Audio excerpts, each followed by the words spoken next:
안녕하세요. 제 연구 주제는 메시지 프레이밍과 시간적 초점이 신체활동 참여 의도에 미치는 영향을 인지된 위험의 조절 효과로 분석하였습니다.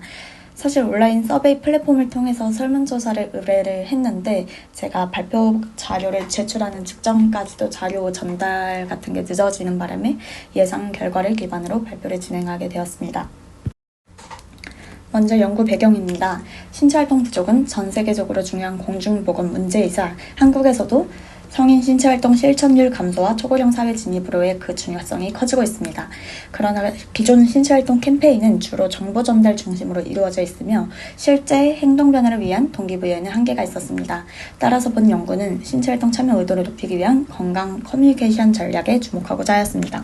건강 커뮤니케이션 연구에서 행동 변화를 유도하기 위한 효과적인 전략 중 하나는 메시지 프레이밍입니다. 메시지 프레이밍은 동일한 정보라고 할지라도 제시 방식에 따라서 수용자의 판단과 행동 의도가 달라질 수 있다는 이론입니다. 전망 이론에 따르면 사람들은 이득보다 손실을 더 크게 지각하게 됩니다. 따라서 신체활동 메시지에서도 이득이나 손실을 강조할지에 대한 여부가 참여 의도에 영향을 미칠 수 있을 것이라 봅니다. 따라서 본 연구에서는 이득과 손실 프레임을 구분하였습니다. 이득 프레임은 신체활동을 했을 때의 긍정적인 결과를 강조하며 손실 프레임은 신체활동을 하지 않았을 때의 부정적인 결과를 강조하게 됩니다. 이에 질병을 발견하는 검진 행동과 질병을 예방하는 예방 행동이 있는데 신체활동은 그중 질병을 예방하는 행동에 가깝다고 보았습니다. 따라서 본 연구는 손실 프레임보다 이득 프레임에서 신체활동 참여 의도가 더 높을 것으로 예측하였습니다. 신체활동 참여는 단순한 건강정보 수용만으로 결정되는 행동이 아닙니다. 따라서 시간적인 결과 초점을 함께 고려하고자 하였습니다. 신체활동 효과는 단기적으로는 기분 개선, 스트레스 완화로 나타나고 장기적으로는 만성질환 예방과 같은 건강 유지로 이어질 수 있습니다. 해석 수준 이론에 따르면 가까운 미래 결과는 구체적으로, 먼 미래 결과는 목표 중심적으로 표상된다고 설명합니다. 따라서 메시지가 단기 결과를 강조하는지 장기 결과를 강조하는지에 따라 참여 의도가 달라질 수 있다고 보았습니다. 세 번째로 인지된 위험을 조절 변수로 사용하였습니다. 인지된 위험은 신체활동 부족으로 건강 문제가 발생할 가능성과 그 심각성을 지각하는 정도입니다. 본 연구는 보호동기 이론에 기반하여 인지된 위험을 조절 변수로 설정하였습니다.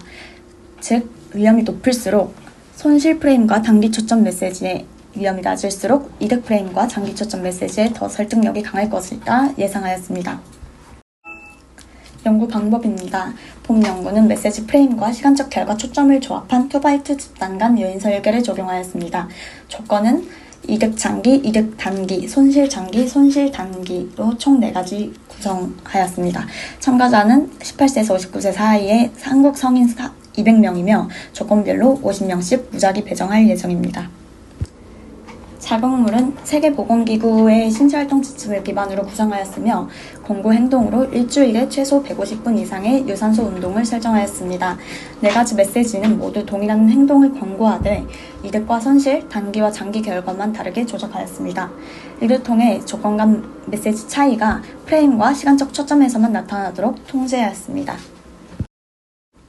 연구 절차는 사전 측정, 자극 노출, 사후 측정 순서로 진행하였습니다. 먼저 참가자는 인구 통계학적 정보와 함께 현재 신체활동 수준, 자기 효능감, 스트레스, 태도, 인지된 위험에 응답하였습니다. 조절 변수인 인지된 위험은 지각된 취약성과 심각성으로 구성됩니다. 취약성은 건강 문제를 겪을 가능성에 대한 인식이고 심각성은 그 문제가 얼마나 중대한지에 대한 인식입니다. 공변이는 신체활동 의도에 영향을 줄 수 있는 기저 요인을 통제하기 위해 포함하였습니다. 이를 통해 메시지 효과를 보다 명확하게 확인하고자 하였습니다. 메시지 노출 이후에는 조작 점검을 체크하였습니다. 참가자가 메시지를 이득 또는 손실 중심으로 인식을 올바르게 했는지, 그리고 단기 또는 장기 결과 중심으로 인식했는지를 확인하는 문항을 추가하였습니다. 이후 신체활동 참여 의도를 측정하여 각 메시지 조건의 효과를 비교하기 위한 종속 변수로 투입하였습니다. 자료 분석입니다. 자료 분석은 위계적 회귀 분석을 중심으로 실시하였으며 먼저 공변인을 투입해서 기저와 차이를 통제를 하고 이후 메시지 프레이밍과 시간적 결과 초점, 인지된 위험 주요가를 검증하였습니다. 다음으로 2원 상호작용과 3원 상호작용을 순차적으로 검증합니다. 유의한 상호작용이 나타날 경우 프로세스 모델 3를 활용하여 조건부 효과를 추가로 분석할 것입니다. 다음은 예상 결과입니다. 가설 1번에서는 손실 프레임보다 이득 프레임에서 신체활동 참여 의도가 더 높을 것으로 예상하였습니다. 또한 시간적 조절 초점에 대한 주효과에서는 참여 의도에 따라 차이가 날 것으로 예상하였습니다. 가설 3번은 메시지 프레이밍과 시간적 결과 초점 간의 상호작용에 관한 가설입니다.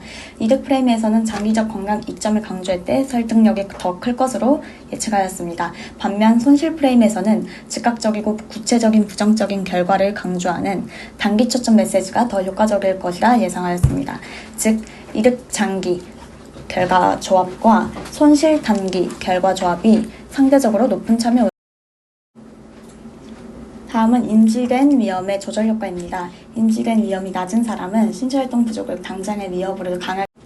마지막으로 3요인 상호작용에 관한 가설입니다. 본 연구는 메시지 효과가 모든 사람에게 동일하지 않고 인지된 위험 수준에 따라 달라질 것이라 조절 효과를 보았습니다. 위험을 낮게 지각하는 사람에게는 이득